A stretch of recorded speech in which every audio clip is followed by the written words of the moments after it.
Superman was genuinely the greatest I've ever seen his character be on screen. Is it crazy to say this movie is perfect? Maybe I'm boosting a little, but it was at the very least almost perfect. I left that theater feeling like maybe everything was gonna be alright, dog. Is that not beautiful? He is hope. But I think arguably the most important part of this movie isn't just Big Blue himself. In every story ever, character is everything. And the Daily Planet especially mattered so much in this movie, it made me smile. So much of this movie would not have worked without the planet and the characters that exist there. The Daily Planet has finally gotten its flowers. Peep game.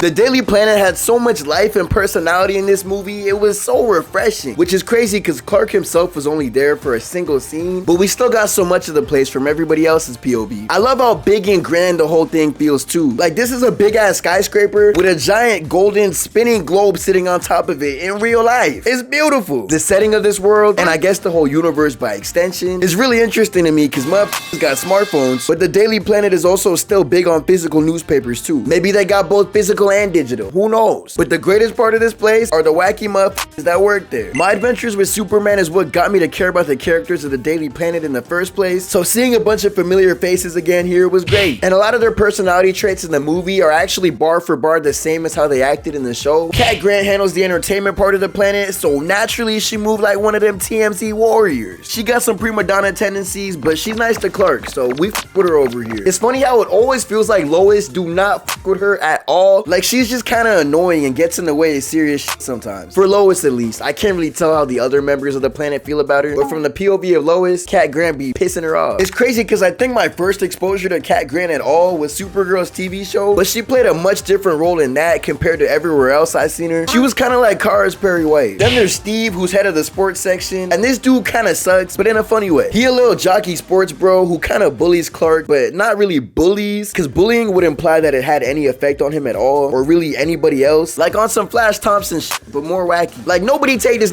serious. Look at him. It's crazy because when you look at him in My Adventures with Superman, and then look at him in this movie, you can immediately tell this is the same motherfucker with the same vibe. I think the same thing applies to Cat Grant too, which is neat as hell. Like I'm sure both of these characters showed up in the Snyderverse at some point, but I would not have been able to tell you where the f they were, because A, the Daily Planet feels like nothing in those movies, and B, nobody in the planet really had any personality for the 5 seconds they were on screen. Perry White doesn't have a huge role in the movie till closer to the end, but he's the big boss who always seems a little stern, but actually really cares about the people who work for him. Like every time I see Perry White on screen, a little piece of me is expecting a J. Jonah Jameson type character who's like low-key a dickhead, or really high-key a dickhead, but low-key a softy at heart, except Perry's like, instead of a dickhead, he's just a little bit stern, but also a softy at heart. So it's like, I feel like Perry White and J. Jonah Jameson might possibly get along a little bit. I feel like that would be a fun little interdimensional inter-company crossover type amalgam part 2 little J. Jonah x Perry White crossover. It's crazy because Marvel and DC are actually crossing over again, which I personally never thought we'd see today at all. Then of course there's Jimmy and Lois, who were absolute goats in this movie. Oh my goodness. Lois is the ultimate reporter, dog. She don't give a f who you are or how important you might be to her. Her career and her passion of journalism always comes first, sometimes to a fault. Oh yeah, I know we're deep into this video now, so I'm really assuming you already seen this, but just in case you haven't, calm little spoiler warning for Superman 2025. If you haven't seen the movie, go watch the movie, spin back on this video. But back to Lois Lane, or should I say, Miss Lane. Lois and Clark's little situationship was such an interesting direction to go. I actually really like how they were pretending to have static with each other at the planet over Superman only getting interviews with Clark. Like she's really in on the secret too, but she also still don't know everything either, which is cool. Like we watched her first reaction of finding out the Justice Gang knew his secret identity, and also the fact that he had a dog that wasn't really his dog. Shout out Crypto to go. Crypto the super dog. Hey, if you know, you know. Side note, when Lex was like, maybe I should get that reporter you like so much next, Clark Kent, everybody in their mama, including Kal-El, thought he was about to say Lois. I know that sigh relief hit crazy. I would also absolutely love to talk about Lex, but that has almost nothing to do with the Daily Planet. Unless he owns a company that owns a company that owns a company that owns them, which like, maybe. He genuinely did have one of the greatest villain speeches of all time in this movie though. But anyway, enough Lex talk before I accidentally make make a whole Lex video right now. Chill out. When Lois was interviewing Clark about the Baravia situation, I was dead ass cheek to cheek smiling because of how perfect that whole scene was. James Gunn was able to make 10 plus minutes of straight dialogue, some of the most interesting and engaging ever. Lois was really impressing that Clark, and he was really heating up. Also, side note of Doom, the amount of James Gunn hashtags is actually funny as though. The gun don't jam, bruh. The gun don't jam. This movie was pig. The way Lois kind of retreated into herself after that felt like literally watching a scene straight out of My Adventures with Superman. Lois be so sure of herself when it comes to her abilities as a reporter, but as soon as it's about relationships, she don't really know what she's doing. Also, peep how Lois and Clark started going out with each other 3 months ago from the start of this movie, which follows the pattern of threes we get at the beginning of the movie too. I don't know if that means anything, but next be hashtag noticing. I don't know. Streets is saying that it might be like a Trinity tease, but I kind of doubt it because it feels like these movies aren't really going to like so overtly tease what's coming next. Like we'll get little tiny sprinkles like Rick Flag Sr. showing up, Supergirl showing up. I hope you seen the movie. I hope you seen the movie. I already warned you. Little other teases, Peacemaker's pulling up on TV talking about how Superman's a jerk because he don't kill all the time. That was actually funny as hell. It really might be time for me to watch Peacemaker also, not gonna lie, because it seems like every one of these stories in this new cinematic universe is gonna be standalone to an extent, but also I would like to get the full completionist feeling of like every new thing that comes out will probably ultimately serve the larger story being told in some way, even though we don't have to watch it. But yeah, Lois and Clark are like polar opposites in the most interesting way possible. Kal-El believes in the good in everyone, and Lois questions everything about everyone. They're just perfect foils of each other. Jimmy Olsen was great in this movie too, dog. Like this is easily the best I've seen his character be on the big screen. Granted, I really only remember him in BBS, and look how they did him, bruh. But his relationship with Clark in this movie is wholesome as despite the fact that we don't really get to see them interact a lot. When Clark got her story on the front page, this nigga was slapping Clark's knees like a proud brother, bruh. You allowed to see it. It's also funny as that Jimmy gets some type of crazy buff in both this movie and with My Adventures with Superman, with him being a heartthrob demon in this movie and getting stupid rich in the second season of the show. This dude Jimmy Olsen is the office siren of the Daily Planet. I'm telling you. He also is the whole reason Lex got caught red-handed too because of Eve. Lex and Jimmy dating the same person is funny as hell too, dog. How the f did Lex even meet Eve? She was ready to die for that Jimmy though. Golly. I'm glad we got to see Lois and Jimmy interact without Clark there too, because they're also still friends without the presence of him being there. Or at the very least, they're still co-workers who actually like each other without the presence of Clark being there. Like, yeah, Jimmy is very clearly Clark's like bestie in this movie and in general too, but he's also like cool with Lois too. And those two working together played a huge role in stopping Lex at all. Really, all the main characters of the Daily Planet came in clutch to help out in the final act. And it was so fire to me that they actually had agency in the Superman part of the movie too. And as cool as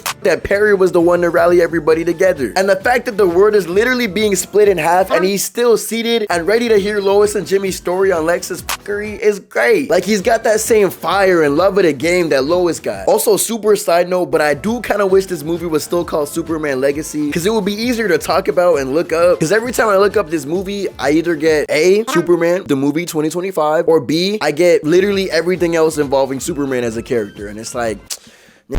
But yeah, it was so refreshing to see Superman be kind of a dork like he is in My Adventures with Superman, dog. It's just so charming. When he looked at Crypto and said, "What the hey, dude?" I knew I was about to be watching straight peak. Oh my goodness. Even when he gets angry in this movie, you can still tell there's no way he would ever put hands on somebody out of pure rage. I know this man wanted to put Luthor on a t-shirt when he found out Crypto was gone, but he would never actually lose control like that. Being gentle comes with real strength, and this version of the character embodies that so excellently. It is funny that Lex still got his shit rocked. It just wasn't by Superman, bruh. It was Crypto to go. Also, I know I keep bringing up My Adventures with Superman, but that's because that series genuinely made me understand why people have loved this character so much for so long. And also, I genuinely feel that same DNA of eccentric, quirky hope just oozing out of this movie too. Except the only difference is, in the case of My Adventures with Superman, it's like that eccentric, wacky hope and dorkiness with a mix of a little shonen anime in there. But with this movie, it's like that eccentric, quirky dorkiness with like a mix of like that James Gunn flair to it, bruh. That gun don't jam. This movie and that series are definitely my 2 favorite Superman things ever now. Holy peak. And it's not even that I didn't enjoy Superman in the DC animated universe, but it's like there was just always another more cooler character on screen. And in some cases, there was just always another cooler Superman character on screen, bruh. If you ask me who's more interesting before watching My Adventures with Superman and this fire-coded movie, I would have been like,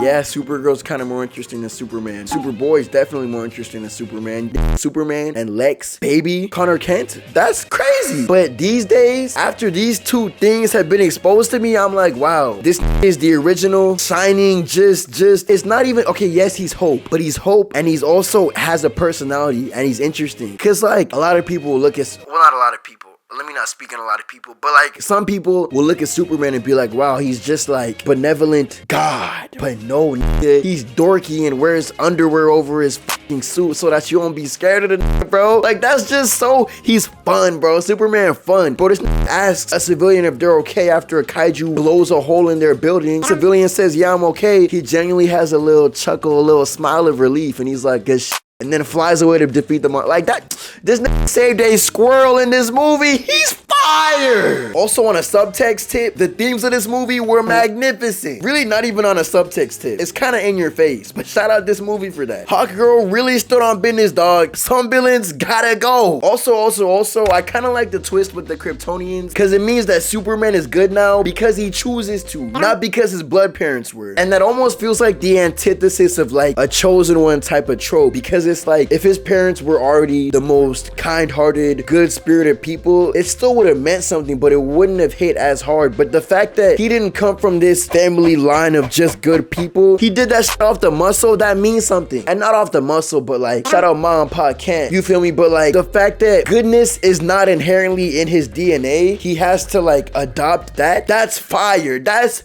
beautiful writing. Mr. Terrific was of course the greatest part of this movie, and I was so torn between making a video on him or the Daily Planet, and I kind of want to spin back and talk about him in another video, but we gonna see. There's just so many layers in this movie. I feel like I can make at least like 11, 12 videos off this movie alone. There's so many different itsy bitsy and big overarching things you could make videos about with this movie. One of them especially being about the combat, because did you see the way Kal-El was boxing in this movie? Never in my life have I seen Superman hit so many spin moves like that. But like, don't even get me started on the combat, because if I start talking about Mr. Terrific, yo, I'll make a 3-hour video essay on that right now. Not even on the character as a whole, just his role in this movie.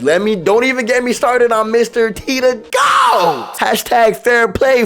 But I really wanted to focus on the Daily Planet for this, because as I was watching the movie, it was just so much life and personality in every character in that building, and then they actually played a role in the final act too, and also the middle and the beginning. Like, the Daily Planet was woven into the DNA of this movie so beautifully. I loved it. And also My Adventures with Superman actually made me really recognize these characters instantly, and I was like, yo, it's you from the show. It's you from the show. That's crazy. But yeah, shout out Superman. That really is a goal. And shout out you.